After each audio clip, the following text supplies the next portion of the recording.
Słuchajcie, drodzy Państwo, witam Was pięknie. Dzisiaj jestem za rzeką, w Zagłębiu. Może kilkadziesiąt metrów stąd płynie Brynica, która oddziela Górny Śląsk od Zagłębia i znajduje się dokładnie przed schronem numer 52, schronem bojowym obszaru warownego Śląsk. Bo jako, że mamy wrzesień i kolejną rocznicę początku II wojny światowej i kampanii wrześniowej, udałem się tutaj właśnie do Dobieszowic, aby ze specjalistami i pasjonatami tutaj od tematu powiedzieć Wam trochę o tym, jak to właśnie wyglądało tutaj we wrześniu 1939 roku, jak w tych okolicach i na Górnym Śląsku wyglądał początek działań wojennych. Spotykamy się dzisiaj w Dobieszowicach przy schronie bojowym. Reprezentujemy Fundację imienia Grupy Operacyjnej Śląsk 1939. Ja nazywam się Marcin Tutaj. Chcieliśmy Wam trochę opowiedzieć o wrześniu 1939 roku i historii żołnierzy Wojska Polskiego. Kilka słów powiemy o wyposażeniu, umundurowaniu, uzbrojeniu żołnierzy z września 1939 roku z pułków Wojska Polskiego, które na tym terenie walczyły z bandami niemieckimi, jak również z wojskiem niemieckim. W 1939 roku żołnierze polscy w pułkach piechoty, które tutaj stacjonowały, wyposażeni byli w nowoczesne, jak na ówczesne czasy, umundurowanie wzór 36, czyli takie, jakie dzisiaj ja założyłem, również moi koledzy. Umundurowanie wzór 36 składało się z szerokich spodni, kurtki mundurowej, która miała 4 kieszenie. Żołnierze mówili, że jest to kurtka wzoru oficerskiego, ponieważ wcześniejsze umundurowanie wojskowe, czyli umundurowanie wzór 19, nie miało takich kieszeni tutaj na piersiach, miało tylko 2 boczne kieszenie. Wzorowane było na umundurowaniu z I wojny światowej. Mundur wzór 36. Na nogach mam trzewiki piechoty. To są trzewiki zbudowane w całości ze skóry i podkute, czyli pod podeszwą mam gwoździe, po to, żeby ta skóra nie zdzierała się na twardej nawierzchni, na bruku, na kamieniach, a jednocześnie te gwoździe dają bardzo dobrą przyczepność w terenie. Bo w zasadzie w tamtych czasach w większości wojsko operowało w terenie. Częścią umundurowania jest również nakrycie głowy, czyli klasyczna czy typowa dla polskiej historii rogatywka, czyli taka czapka, która ma 4 rogi, z daszkiem, który osłaniał przed słońcem, ale również z takim ciekawym rozwiązaniem, taki otok wokół tej czapki. Otok służył temu, żeby żołnierz mógł w zimę przykryć uszy i w ten sposób osłonić się przed zimnem.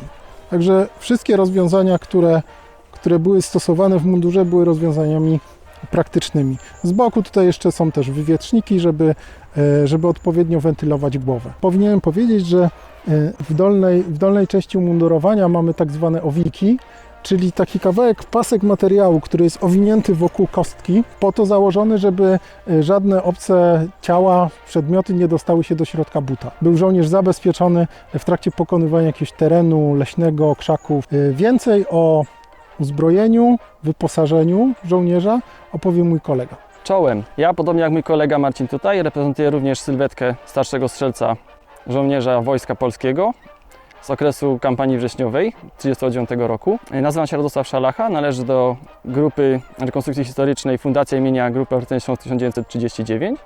I teraz pokrótce tylko przedstawię wyposażenie i uzbrojenie szeregowego piechoty Wojska Polskiego z 1939 roku.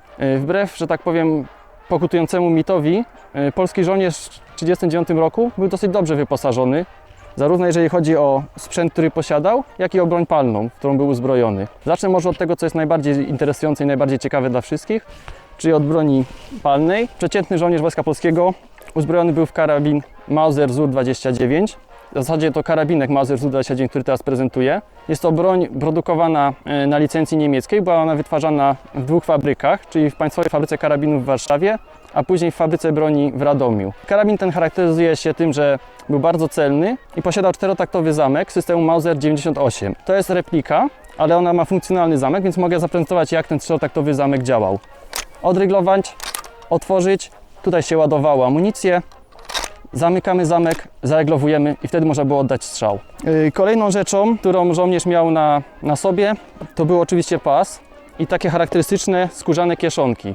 Te kieszonki nazywają się fachowo ładownicami i w nich była przenoszona amunicja. Tak wygląda właśnie amunicja do karabinu Mauser. To jest 5 naboi scalonych razem w tak zwaną łódkę i to się oczywiście tego teraz nie załaduje, bo się nie da. Natomiast tak się je wkładało do karabinu, zamykało się zamek i wtedy można było strzelać. Kolejną bardzo ważną rzeczą, nieodzowną od karabinu, jest oczywiście bagnet.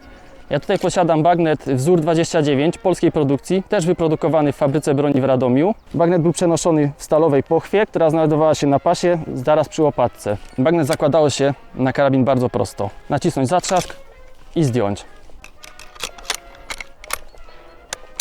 Kolejną rzeczą, która widnieje na pasie żołnierza, jest oczywiście łopatka piechoty, potocznie nazywana saperką, aczkolwiek jest to błędne mówienie, ponieważ saperka to bardziej taka współczesna, już składana łopatka, natomiast to jest fachowo łopatka piechoty, wzór też 31. Oprócz tego żołnierz miał na pasie chlebak, który był z tyłu umieszczony, najczęściej na lewej stronie. W chlebaku przenoszono wszystko, co było żołnierzowi potrzebne, czyli oprócz jedzenia był też tak zwana manierka z wodą, był niezbędnik, była racja żywnościowa, a także przenoszono, jak sama nazwa wskazuje, przenoszono granaty. Tak jest, granaty były też przenoszone w chlebaku. Nie były one zawieszone na pasie, jak to na amerykańskich filmach bywa, czy nie były chowane po kieszeniach, ze względu na to, że mogły wypaść, czy można było, jak granat był zaczepiony na pasie, można było zaczepić o zawleczkę, no i wtedy wiadomo, że konsekwencje mogły być nieprzyjemne. Dlatego granaty przenoszono właśnie w chlebaku. Z drugiej strony, druga charakterystyczna rzecz, czyli torba na maskę przeciwgazową.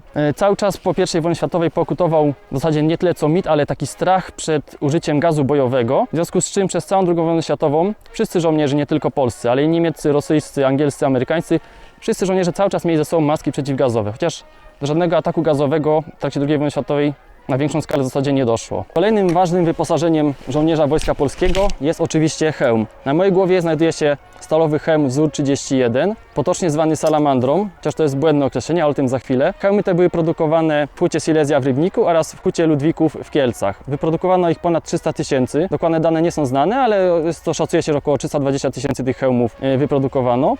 Hełm ten charakteryzuje się specyficznym malowaniem. Tutaj zaprezentuję hełm kolegi. Jak zauważycie, farba tego hełmu jest bardzo chropowata. To nie jest wynik błędnego malowania czy źle rozmieszanej farby, tylko to jest celowy zabieg. Hełm pomalowany gładką farbą odbijał słońce i zdradzał pozycję żołnierza. Natomiast hełm, który był pomalowany jedną warstwą farby, następnie posypany sproszkowanym korkiem i pomalowany ponownie, nabierał bardziej matowej struktury, przez co nie odbijał słońca. I to właśnie malowanie nazywa się salamandra. Hełm ten był bardzo dobrej jakości, wyprodukowany z najlepszej stali, która była dosyć wytrzymała. Podobno podczas prób jeszcze w fabryce każdy hełm musiał wytrzymać trafienie z pistoletu. Jeżeli nie został przestrzelony, przebity, nie pękł, to w takim razie wtedy był ten hełm twierdzany, przechodził odbiór wojskowy i trafiał do wojska, do wyposażenia żołnierza. W środku hełmu jest taka specjalna wyściółka, także hełm nie leżał bezpośrednio na głowie, tylko jeszcze była przestrzeń między stalowym czerepem a głową żołnierza, była jeszcze przestrzeń, która dodatkowo amortyzowała i chroniła głowę żołnierza. No i hełm był podpinany podpinką,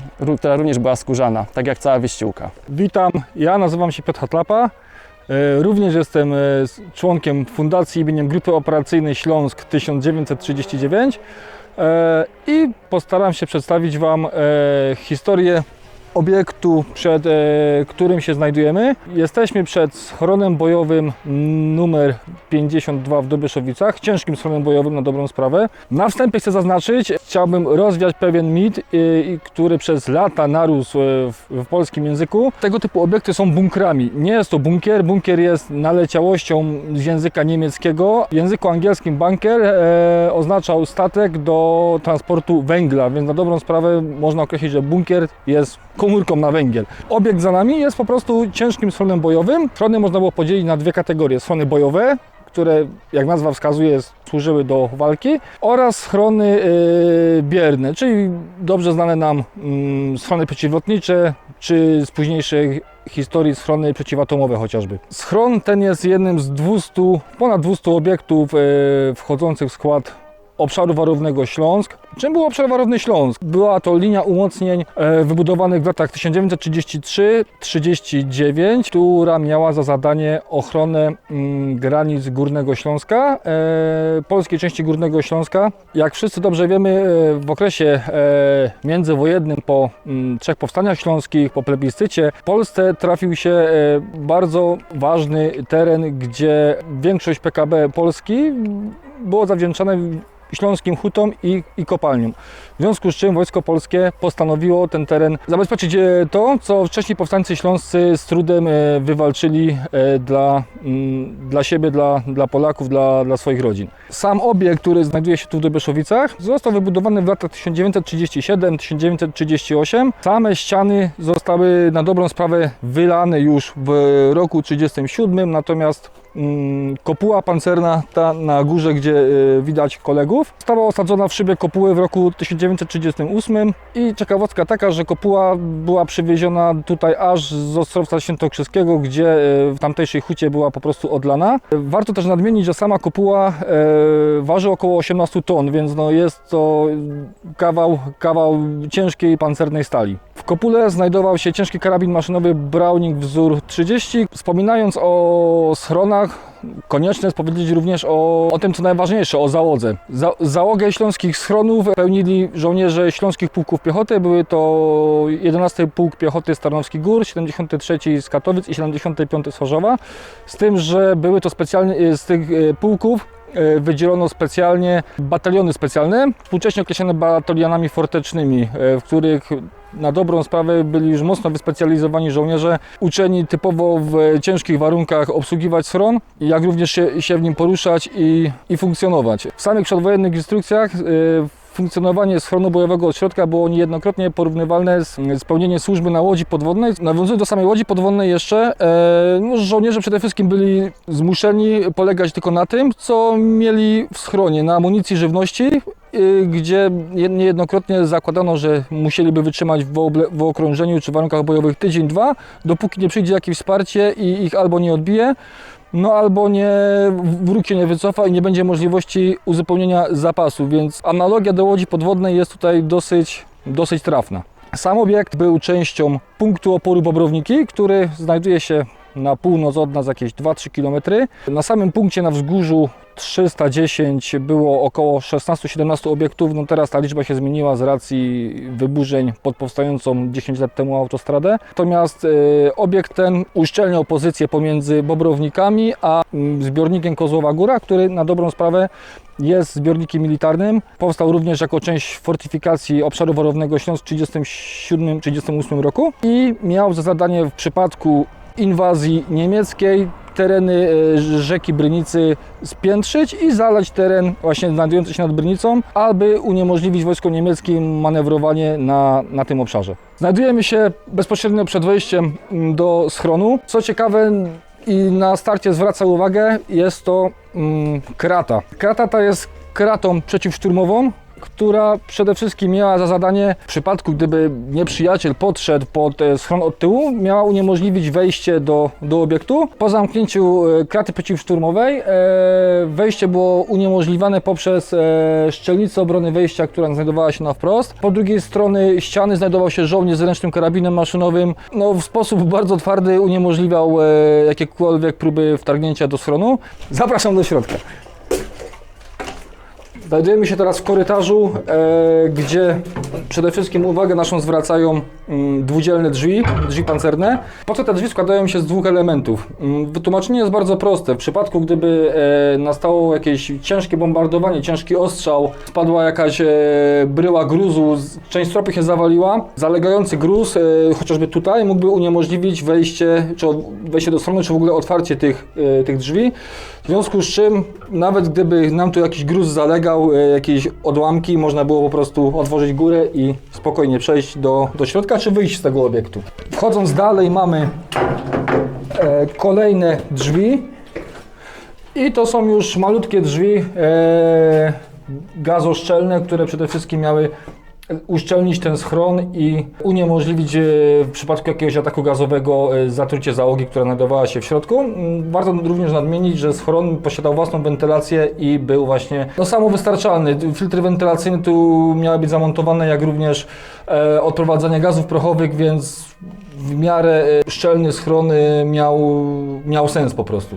Przechodząc dalej, mamy oczywiście właśnie szczelnicę obrony wejścia, o której wspominałem przy samej kracie przeciwszturmowej. I tu właśnie żołnierz miał do dyspozycji ręczny karabin maszynowy Browning wzór 28, który No, ogólnie był na wyposażeniu Wojska Polskiego, a również właśnie bardzo chętnie go brano do schronu, właśnie do takiego dodatkowego wsparcia ogniowego. Wystawiało się go tutaj do strzelnicy, no i tak jak wspominałem, jakiekolwiek próby wtargnięcia były mocno uniemożliwione. Pany, możecie podejść do CKM-u! Izba bojowa ciężkiego karabinu maszynowego. No, podstawową wyposażenia każdego schronu obszaru warownego Śląsk były ciężkie karabiny maszynowe Browning wzór 30.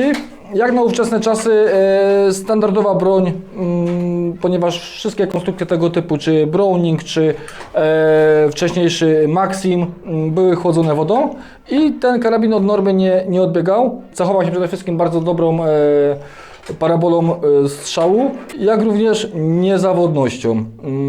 Obsadę tego karabinu w warunkach schronu stanowiło 3 do 4 żołnierzy. Przede wszystkim najważniejszy był celowniczy, który obsługiwał ten karabin, amunicyjny, który uzupełniał amunicję, podawał kolejne taśmy z amunicją. Samą amunicję stanowiło 330 nabojów i dodatkowo ważna to była osoba, która zapewniała jakieś funkcjonowanie tego karabinu, mianowicie jeden z żołnierzy był zmuszony do przede wszystkim tutaj pompami wymuszania obiegu powietrza i wypompowywania gazów prochowych, tak żeby się żołnierze nie zaczadzili. Jak również, tak jak mówię, karabiny były chłodzone wodą, więc w każdej szczelnicy był tego typu zbiornik na wodę. Można było w przypadku braków wodę uzupełniać.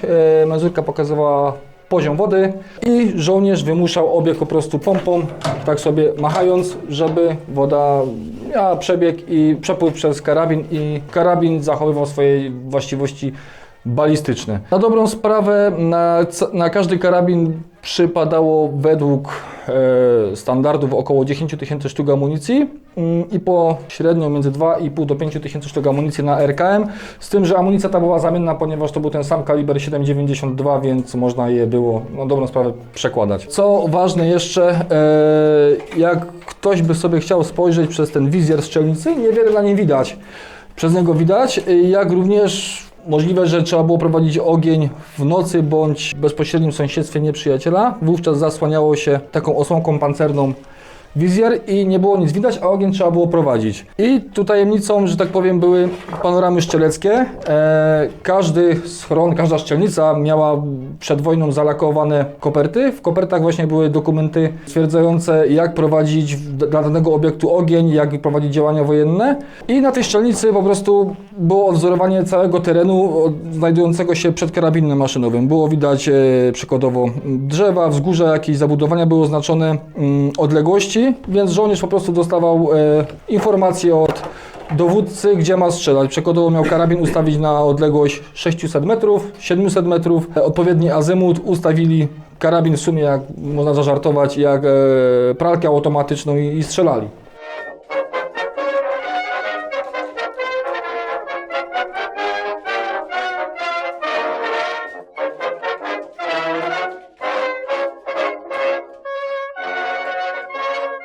Fundacja imienia Grupy Operacyjnej Śląsk 1939 to grupa osób, które pasjonują się historią. To jest nasze hobby, interesujemy się tym. Nie wszyscy z nas mają wykształcenie historyczne, ale staramy się docierać do informacji, wiedzy, archiwów, które by mówiły o tym, jak wyglądała sytuacja we wrześniu 1939 roku. Ta mapa pokazuje nam najlepiej, wyglądało to w tamtych dniach września, kiedy Niemcy napadły na Polskę. I dlaczego Wojsko Polskie musiało się wycofać ze swoich pozycji i de facto opuścić obszar przemysłowy Górnego Śląska. Nazwa naszej fundacji pochodzi od nazwy Grupy Operacyjnej Śląsk, czyli części, która została wydzielona z Armii Kraków, jednostek, których zadaniem była obrona właśnie okręgu przemysłowego. Na Grupę Operacyjną Śląsk składała się 23. Dywizja Piechoty, 55. Dywizja Piechoty Rezerwowej i Grupa Forteczna, czyli żołnierze, którzy obsadzali schrony bojowe i całą linię tutaj umocnień, która biegła od Tarnowskich Gór, Wymysłowa, aż do Wyr, tam po pozycję Mikołowską. Żeby zrozumieć, jak wyglądała sytuacja 1 września, trzeba spojrzeć na mapę i zobaczyć, że obszar przemysłowy był chroniony przez obszar warowny, ale niestety na wysokości Mikołowa kończyły się już te umocnienia. I dlatego w to miejsce została skierowana m.in. 55. Dywizja Piechoty Rezerwowej, ale również część oddziałów z 23. Dywizji Piechoty. W momencie, kiedy Niemcy uderzyli na rejon Mikołowa, nazywany również Redutą Mikołowską, tam między 1 a 3 września odbyła się Bitwa Wyrska. Bitwa Wyrska, która mimo początkowych sukcesów Niemców udało się potem kontratakiem jednego z batalionów 73. Pułku Piechoty z Katowic odrzucić Niemców i wyrównać linię z powrotem, jakby utrzymać granicę. Niestety powyżej pozycji, która była broniona przez Grupę Operacyjną Śląsk, czyli w rejonie Częstochowy, polska obrona się załamała. Częstochowa się nie utrzymała, w związku z tym jednostki niemieckie ruszyły w stronę Łodzi, Warszawy, natomiast tutaj w okolicach Pszczyny również pojawił się problem. 6. Dywizja Piechoty nie utrzymała swojej pozycji, co z kolei zagroziło okrążeniem Grupy Operacyjnej Śląsk jej lewej flanki. No i w związku z tym z 2 na 3 września przyszedł rozkaz z sztabu Armii Kraków, żeby Wojsko Polskie się wycofało z obszaru przemysłowego i maszerowało na Kraków. To spowodowało, że niestety, ale ten teren i te miasta zostały opuszczone przez Wojsko Polskie, które zatrzymało się dopiero w okolicach Krakowa. Nadzieją żołnierzy było to, że wrócą z powrotem i odbiją te tereny. Niestety nie udało się tego dokonać. Chciałbym też obalić często powielany od lat PRL-u mit, że na Śląsku nie były w ogóle prowadzone żadne walki w czasie kampanii wrześniowej, w czasie początku II wojny światowej. Jest w ogóle krzywdzącym przeświadczeniem, bardzo mocno utrwalanym przez wiele lat. Do dzisiaj mało kto wspomina o walkach i poświęceniu żołnierzy na Górnym Śląsku. Warto tu się cofnąć na dobrą sprawę do ostatnich dni sierpnia 1939 roku, gdzie można określić, że wojna, taki cichy charakter, miała już tutaj miejsce. W sumie 2 takie najbardziej, nawet 3 dosyć dobitne przykłady przedstawiające, jak te ostatnie dni wyglądały. Końcem sierpnia 1939 roku na polskiej części Górnego Śląska pojawiały się współcześnie, można by powiedzieć, zielone ludziki.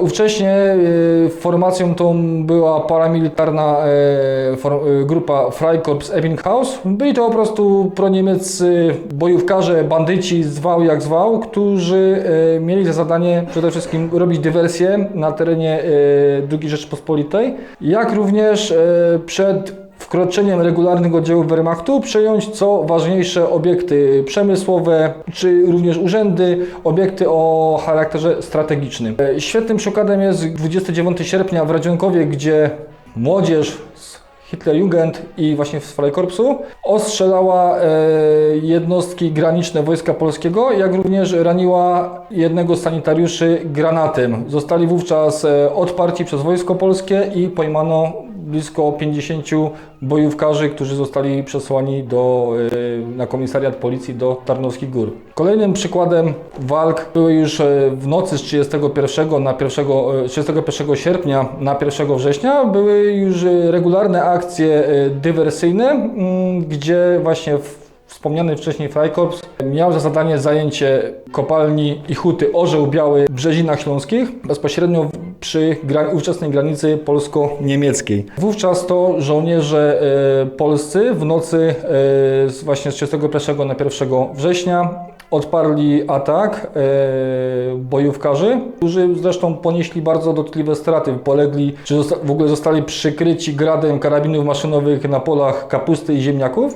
Następnie znaczna część uciekła za granicę, a część dostała się do niewoli. Dowódca 4 Batalionu Fortecznego 11 Pułku Piechoty, dowódca punktu oporu Bobrowniki major Tomasik wydał rozkaz dalszego natarcia i jest to jeden z kilku przykładów wojny obronnej, gdzie Wojsko Polskie wkroczyło na teren III Rzeszy, ponieważ żołnierze Wojska Polskiego przekroczyli ówczesną granicę przy Orle Białym i wdarli się na kilkaset metrów na terytorium III Rzeszy, zajmując tereny również kopalniane już za granicą, jak i robiąc rekonesans, jak się kolumny wojskowe niemieckie formują. Było totalne rozeznanie. Przy okazji trzeba zaznaczyć, że teren ten został aż do 2 września utrzymany przez Wojsko Polskie do momentu, kiedy wydano rozkaz wycofania się ogólnie z obszaru warownego Śląsk. Najbardziej tak znanym w historii lokalnej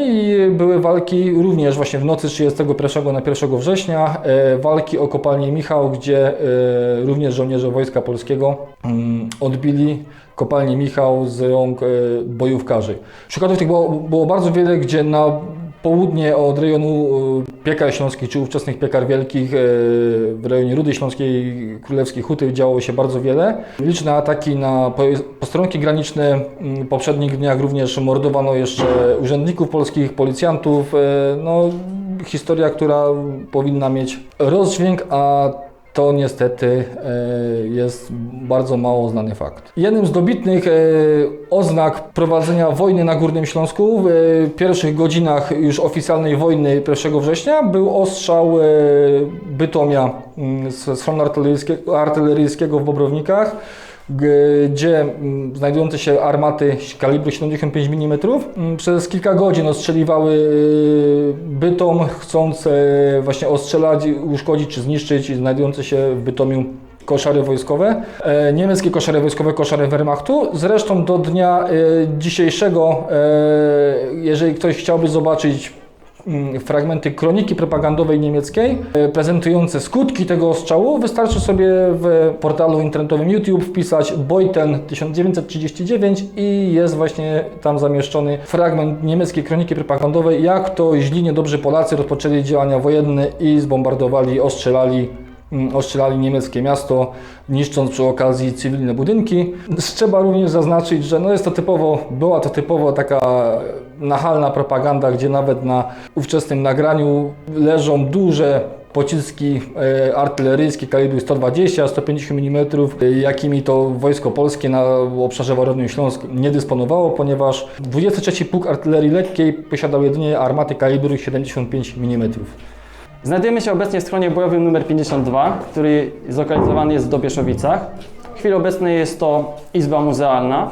Staramy się tutaj gromadzić różne zabytki, nie tylko fortyfikacyjne, ale także zabytki stricte militarne. Próbujemy też ten schron doprowadzić przynajmniej niektóre izby do stanu z 1939 roku, żeby pokazać zwiedzającym, jak wyglądały realia tamtych czasów, jak wyglądało życie załogi w takim schronie i jak on w ogóle wyglądał w środku. Schron znajduje się pod opieką Stowarzyszenia na Rzecz Zabytków Fortyfikacji Pro Fortalicium, którego również jesteśmy, przynajmniej niektórzy z nas, członkami i jest to stowarzyszenie, z którym jako grupa współpracujemy. I serdecznie zapraszamy do zwiedzania tego i innych obiektów.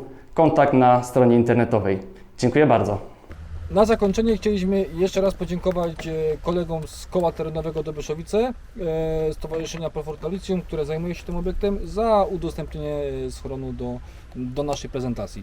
No i chcemy też podziękować naszemu koledze Niklausowi Pieronowi za to, że się zdecydował nagrać z nami taki materiał. Na koniec chciałbym tylko jeszcze zaznaczyć, że jesteśmy grupą pasjonatów, jesteśmy osobami zafascynowanymi historią, a także propagowaniem historii wśród ludzi, tych młodszych i tych starszych. Broń, którą posiadamy, bo często są takie pytania, to oczywiście są wszystko repliki, w pełni legalne, w pełni dozwolone, a amunicja, którą posiadamy, to oczywiście są również puste, przewiercone skorupy, które są w pełni legalne i dostępne na sprzedaży internetowej. Przed samowolnym zwiedzaniem schronów jak najbardziej przestrzegamy też przed zbieraniem jakichkolwiek niewypałów, jeżeli jeszcze gdziekolwiek takie się znajdują. Zachęcamy do interesowania się historią, do czytania książek, publikacji, oglądania filmików i przychodzenia na rekonstrukcje historyczne, w których też bierzemy udział. Jesteśmy grupą apolityczną, która przedstawia historię taka, jaka jest, a nie taką, jaką ktoś by chciał widzieć. Dziękujemy bardzo. No i pięknie.